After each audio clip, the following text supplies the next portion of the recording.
কিন্তু তার সাথে আমাদেরকে সনাতনীদের যে এক দফা দাবি, ন্যায্য দাবি এবং হিন্দু ফাউন্ডেশন করতে হবে। আমাদের হিন্দু ফাউন্ডেশন নিয়ে তো আমরা কিন্তু চিৎকার করে যাচ্ছি রাস্তায়, সংঘলাভী মন্ত্রণালয় উপদেষ্টা আপনার এই রাষ্ট্রীয় ক্ষমতায় যাচ্ছি, কিন্তু আমাদের কোনো কথা কানে দেওয়া হচ্ছে না। এটা কেন হবে স্বাধীন বাংলাদেশে? এখন তো সেটা পাকিস্তান নয়।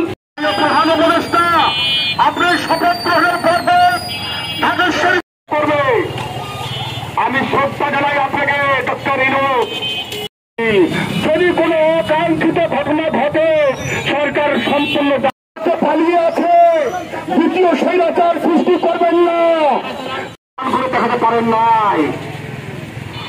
আপনি যদি সংখ্যালঘু নির্যাতন যদি প্রতিরোধ পেপারে অথবা টেলিভিশনের মাধ্যমে আপনি প্রকাশ করবেন। ২বার আপনি জাতির উদ্দেশ্যে ভাষণ দিয়েছেন, কিন্তু সংখ্যালঘু সম্প্রদায়ের বিষয়ে কোনো কথা বলেন নাই। কেন বলেন নাই? সনাতন ধর্মাবলম্বীরা সব থেকে শান্তিপ্রিয় একটা জাতি। সেই শান্তিপ্রিয় জাতি যদি আজকে রাস্তায় নেমে আসে, তাহলে নিশ্চয়ই বুঝতে হবে যে আমরা শান্তিতে নেই, আমরা অশান্তিতে আছি। বাংলাদেশের বিভিন্ন অঞ্চলে, বেশিরভাগ উত্তর অঞ্চলে সব বাংলাদেশের বিভিন্ন জেলাতে সংখ্যালঘুদের উপরে আক্রমণ হচ্ছে, সংখ্যালঘুদের বাড়িঘর লুটপাট হচ্ছে, মেয়েদের ধর্ষণ করা হচ্ছে। কেন আমরা ধর্ষিতা কেন হবো?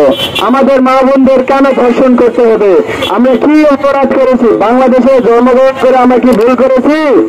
আমরা কি বাংলাদেশের নাগরিক না, নাকি আমরা বাংলাদেশ থেকে উড়ে আসছি?